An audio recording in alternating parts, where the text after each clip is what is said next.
आप सभी बच्चों का विज्ञान की क्लास में स्वागत है। विज्ञान की पिछले क्लास में हमने देखा था कि कक्षा 10 का जो सिलेबस है विज्ञान का, उसमें हमें क्या क्या चीज़ें पढ़नी हैं उसके बारे में विस्तार पूर्वक बात की गई थी। उसके अनुसार हमें आज पहला लेसन शुरू करना है जो हमारे सिलेबस से रिलेटेड है। उस पहले लेसन का नाम है रासायनिक अभिक्रियाएं एवं समीकरण। यह लेसन चूँकि बड़ा है तो इसे कई पार्ट में बनाना पड़ेगा, इसका लेक्चर जो है वीडियो। तो पहला पार्ट है रासायनिक अभिक्रियाएं एवं समीकरण का, और यह आपके 10th के साइंस के सिलेबस से रिलेटेड है। चलिए शुरू करते हैं अपना यह पहला पार्ट। हमें क्या क्या चीज़ें आज के लेसन में जाननी हैं, इस अध्याय के जो महत्वपूर्ण बिंदु हैं उनके बारे में बात कर ली जाए। पहला है महत्वपूर्ण बिंदु की रासायनिक अभिक्रिया क्या होती है।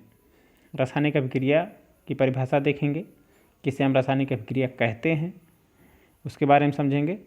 उसके बाद जब रासायनिक अभिक्रिया के बारे में हमको समझ आ जाता है तब हम देखेंगे कि रासायनिक समीकरण क्या होते हैं, इसकी परिभाषा देखेंगे। रासायनिक समीकरण किसे कहते हैं इसके बारे में समझा जाएगा, और फिर उसके बाद देखते हैं कि रासायनिक समीकरण को लिखा कैसे जाता है, रासायनिक समीकरण का लिखना। आज की हमारी इस क्लास के यही 3 महत्वपूर्ण बिंदु हैं जिन पे हमें अपनी पूरी लेक्चर को इस बिंदुओं के बारे में समझाना है। तो पहला पॉइंट शुरू करते हैं कि रासायनिक अभिक्रिया किसे कहते हैं। रासायनिक अभिक्रिया या केमिकल रिएक्शन 2 या 2 से अधिक पदार्थों के मध्य होने वाली परिभाषा है यह रासायनिक अभिक्रिया की। ध्यान से सुने, इसको कागज पेन लेकर नोट भी करते रहें। 2 या 2 से अधिक पदार्थों के मध्य होने वाली वह क्रिया जिसके उपरांत एक नए रासायनिक गुणधर्म वाला पदार्थ बनता है रासायनिक अभिक्रिया कहलाती है। कोई भी ऐसी क्रिया 2 या 2 से अधिक पदार्थों के मध्य जो हो रही है और उसके उपरांत कोई ऐसा पदार्थ बन रहा है जिसके गुणधर्म पहले वाले जो पदार्थ हैं उनसे भिन्न है, तो इस क्रिया को हम रासायनिक अभिक्रिया कहते हैं। मतलब पदार्थ के रासायनिक गुणों में परिवर्तन उत्पन्न हो जाता है। इसलिए हम इसे इस तरह भी कह सकते हैं कि किसी भी पदार्थ के रासायनिक गुणों में परिवर्तन उत्पन्न करने वाली क्रिया को रासायनिक अभिक्रिया कहते हैं। तो किसी भी पदार्थ का रासायनिक गुण परिवर्तित हो जाता है। इसका हम उदाहरण इस तरह देख सकते हैं, जैसे जो जैविक रासायनिक क्रियाएं हैं उनमें पाचन, यह जीवों के अंदर होने वाली रासायनिक अभिक्रियाएं हैं। पाचन, श्वसन, दूध से दही बनना, यह जैविक रासायनिक अभिक्रियाएं हैं। सिरका बनना, यह भी एक जैविक रासायनिक अभिक्रिया मानी जाती है। उसके बाद किसी भी पदार्थ को जो हम जलाते हैं तो वह भी एक रासायनिक अभिक्रिया ही माना जाता है। इसके अलावा लोहे में जंग लगना, हवा में जो है ऑक्सीजन का जो रिबन है उसको जलाना, और किसी भी पदार्थ को जो है उसके रासायनिक गुण में परिवर्तन होने वाली कोई भी ऐसी अभिक्रिया रासायनिक अभिक्रिया कहलाती है। एक गुण और होता है रासायनिक अभिक्रिया का, वह यह होता है कि कोई भी रासायनिक अभिक्रिया वह किसी भी भौतिक विधि से उसे पुनः उल्टा नहीं किया जा सकता है। भौतिक विधियों जैसे भौतिक विधियों में अगर हम नाम लेते हैं तो वह भौतिक विधियाँ हो सकती हैं आपकी आसवन, वाष्पीकरण, अपकेंद्रीकरण, छानना, निथारना। ये ऐसी भौतिक विधियाँ हैं ये पृथक्करण करने की, कि इन विधियों से हम किसी भी रासायनिक अभिक्रिया में बने पदार्थ को पुनः उसके अभिकारकों में वापस अलग नहीं कर सकते हैं। भौतिक विधि द्वारा बने हुए किसी भी पदार्थ को, रासायनिक विधि द्वारा बने हुए किसी भी पदार्थ को भौतिक विधियों द्वारा अलग नहीं किया जा सकता, या किसी भी रासायनिक अभिक्रिया को उल्टा नहीं किया जा सकता है। मतलब जो पदार्थ एक बार बन जाता है उसे फिर से वापस मूल रूप में लौटाना, जिस रूप में वो पहले था, यह संभव नहीं है। इसलिए कहा जाता है कि किसी भी भौतिक विधि आसवन, वाष्पीकरण, अपकेंद्रीकरण, छानना, निथारना आदि के द्वारा इसे उल्टा नहीं किया, मतलब रासायनिक क्रिया को उल्टा नहीं किया जा सकता है। और रासायनिक अभिक्रिया में जब कोई भी रासायनिक अभिक्रिया होती है तो उसमें हमें कुछ परिवर्तन दिखाई देते हैं। कुछ परिवर्तन ऐसे दिखाई देते हैं जैसे कि जिन पदार्थों में रासायनिक अभिक्रिया हो रही उनकी अवस्था में परिवर्तन हमें दिखाई पड़ सकता है, उनके रंग में परिवर्तन होता हुआ दिखाई दे सकता है, उनके अपक्रिया के दौरान किसी गैस का निष्कासन या उत्सर्जन दिखाई पड़ सकता है, तापमान में परिवर्तन दिखाई पड़ सकता है, या हम कह सकते हैं कि किसी भी पदार्थ के स्वाद में भी हमें परिवर्तन दिखाई पड़ सकता है। तो यह कुछ मूलभूत परिवर्तन हैं जो कि हमें किसी भी रासायनिक अभिक्रिया में दिखाई पड़ सकते हैं। तो यह एक रासायनिक अभिक्रिया जो है हमें यह सारी चीज़ें दिखाई देती हैं। तो क्या क्या हमने सीखा? पहली चीज़ कि किसी दो या दो से अधिक पदार्थों के मध्य होने वाली कोई क्रिया जिसमें पदार्थ के रासायनिक गुण बदल जाते हैं वह क्रिया रासायनिक अभिक्रिया कहलाती है। या इसको हम किस तरह कह सकते हैं कि किसी भी पदार्थ के रासायनिक गुणों में परिवर्तन उत्पन्न करने वाली क्रिया को रासायनिक क्रिया कहते हैं। और इसका उदाहरण हमने दिया कि पाचन, श्वसन, दूध से दही बनना, सिरका बनना, या किसी पदार्थ का जलना, लोहे में जंग लगना, या मैग्नीशियम रिबन को हवा में जलाना, चूने, कली चूने से चूने बुझा हुआ चूना बनाना, ये सारी क्रियाएं जो हैं वह आपकी रासायनिक अभिक्रियाओं के अंतर्गत आती हैं। और यह भी हमने देखा कि किसी भी भौतिक विधि द्वारा इन्हें उल्टा नहीं किया जा सकता है। और रासायनिक अभिक्रिया में कौन कौन सी परिवर्तन या क्रियाएं हमें दिखाई पड़ती हैं? वह अवस्था परिवर्तन, रंग में परिवर्तन, गैस का निष्कासन या उत्सर्जन, उसके तापमान में परिवर्तन दिखाई पड़ सकता है और स्वाद में परिवर्तन। तो यह एक रासायनिक अभिक्रिया के महत्वपूर्ण गुण हैं। अब दूसरा बिंदु देखते हैं कि रासायनिक समीकरण क्या होता है।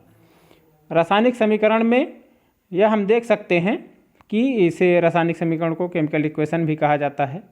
केमिकल इक्वेशन का मतलब है कि रासायनिक समीकरण, किसी भी रासायनिक अभिक्रिया का जो विवरण होता है उसे छोटे रूप में, संक्षिप्त रूप में लिखना जो है वह रासायनिक समीकरण कहलाता है। इसे शब्द समीकरण के रूप में लिखना एक सरलतम विधि माना जाता है।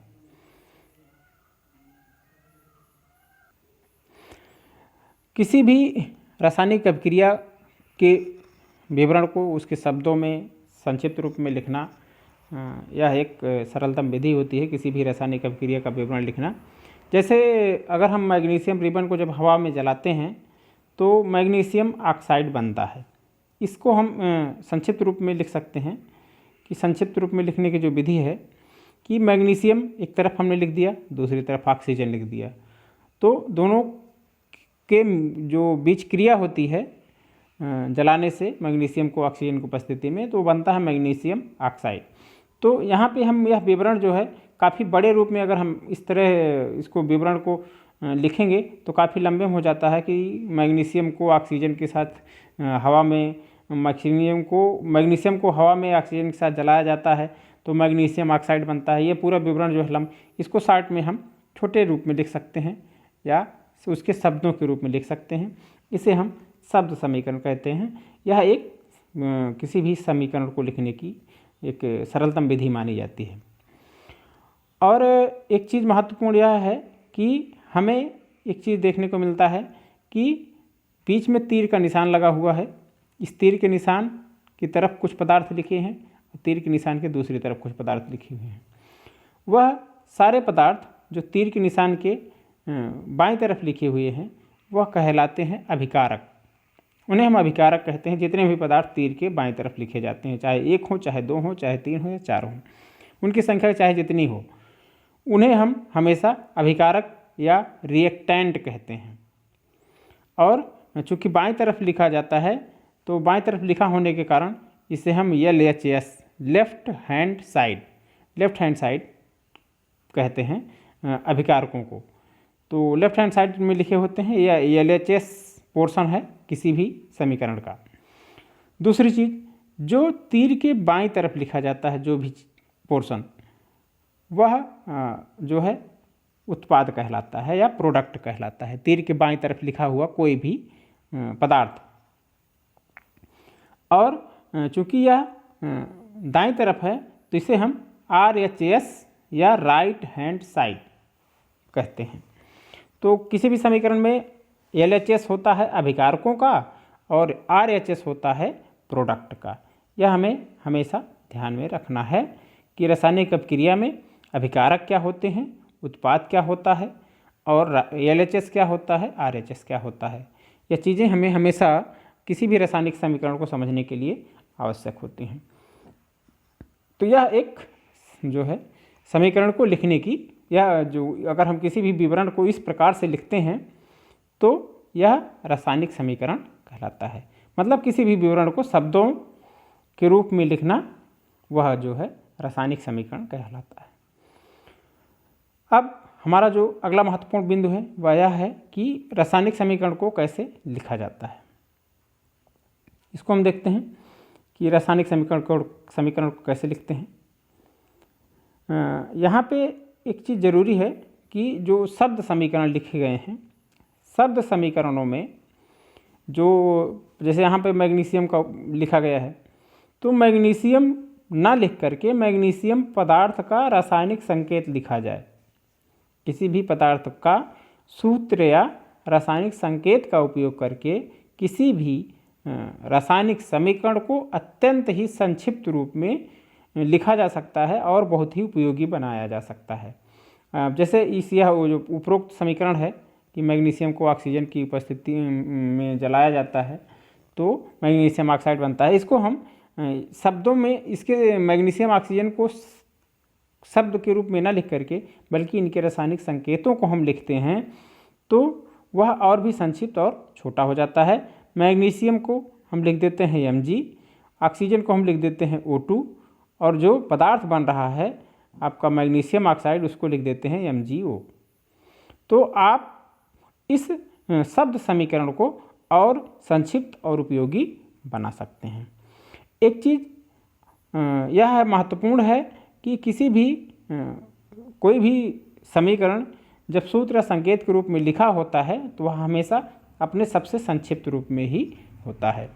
अब एक चीज़ यहाँ पे यह ध्यान देने वाली चीज़ है कि जब कोई भी समीकरण लिखा जाता है तो उसका उस रासायनिक समीकरण में जो अभिकारक होते हैं, चाहे अगर दो अभिकारक हैं, हमेशा दो या दो से अधिक अभिकारक होते हैं, तो जब दो अभिकारक होते हैं तो उनके मध्य हम धन का चिन्ह लगाते हैं। अगर उत्पादों की संख्या एक से अधिक है तो उनके भी मध्य हम धन का चिन्ह लगा करके ही लिखते हैं। तो हमेशा LHS में लिखे गए अभिकारकों के मध्य धन का चिन्ह लगाकर उन्हें तीर के बाईं तरफ लिखते हैं और जो उत्पाद हैं, प्रोडक्ट हैं, मतलब RHS साइड में जो हैं वह उनके बीच भी हमेशा उत्पाद कहलाते हैं और उनके बीच भी हमेशा जो है हम धन का चिन्ह लगाकर ही लिखते हैं। तो LHS साइड में जो जितने पदार्थ लिखे हैं उनके बीच धन का चिन्ह लगाया जाता है और RHS साइड में जितने पदार्थ होते हैं उनके मध्य भी धन का चिन्ह लगाकर उन्हें हम अभिकारक को तीर के बाईं तरफ और उत्पाद को तीर के दाईं तरफ लिख देते हैं। यह किसी भी रासायनिक समीकरण को लिखने की सबसे सरलतम विधि होती है। तो तीन बिंदु हमने सीखे कि किसी भी अभिक्रिया, कोई भी अभिक्रिया क्या होती है, कोई भी रासायनिक अभिक्रिया क्या होती है। फिर दूसरा बिंदु हमने देखा कि रासायनिक समीकरण क्या होता है, कि किसी भी अभिक्रिया को के विवरण को संक्षिप्त रूप में लिखना रासायनिक समीकरण कहलाता है, जिसमें बाईं तरफ अभिकारक और दाईं तरफ उत्पाद होते हैं। फिर हमने किसी भी रासायनिक समीकरण को कैसे लिखा जाता है इसके बारे में देखा कि रासायनिक समीकरण लिखते समय पदार्थों के संकेतों एवं सूत्रों का उपयोग करके उन्हें संक्षिप्त और सरल रूप में लिखना रासायनिक समीकरण का लिखना कहलाता है। और किसी भी शब्द समीकरण को में उनके पदार्थों के संकेतों का उपयोग करके लिखना समीकरण लिखा जा सकता है सबसे संक्षिप्त रूप में, जो कि बहुत ही उपयोगी होता है। और रासायनिक समीकरण में अभिकारकों को के मध्य धन का चिन्ह लगाकर उन्हें तीर के बाईं तरफ मतलब LHS में तथा उत्पादों के मध्य धन का चिन्ह लगाकर उन्हें तीर के दाएं तरफ मतलब RHS में लिखते हैं। यह आज के महत्वपूर्ण बिंदु थे आपके लेसन से संबंधित। इससे संबंधित कुछ होमवर्क भी दिए गए हैं, जैसे 4 क्वेश्चन बनाए गए हैं। पहला क्वेश्चन है हमारा कि रासायनिक अभिक्रिया किसे कहते हैं। दूसरा है रासायनिक अभिक्रिया में कौन कौन से परिवर्तन दिखाई पड़ते हैं, आपको वो परिवर्तन दिखाने हैं। और तीसरा प्रश्न है कि रासायनिक समीकरण किसे कहते हैं। और चौथा प्रश्न है रासायनिक समीकरण कैसे लिखते हैं। तो ये चारों प्रश्न आज के लेक्चर से रिलेटेड हैं। इन्हें आप कंप्लीट करके कल सुबह जो है जैसे ही हमारे विज्ञान की क्लास शुरू होती है तुरंत हमारे जो है पास भेजिए, हम इसे चेक करेंगे और उसके बाद इसमें कोई भी त्रुटि होगी तो उसे हम संशोधित और सही भी करेंगे। तो यह था आज का लेसन। बाकी मिलते हैं आपसे हम नेक्स्ट लेसन के साथ, अपने नेक्स्ट टॉपिक, इस पाठ के नए टॉपिक के साथ। तब तक आप पढ़ते रहिए, घर पे रहिए, स्वस्थ रहिए, सुरक्षित रहिए और सरकार द्वारा बताए गए नियमों का पालन करिए। बहुत बहुत शुभकामनाएं।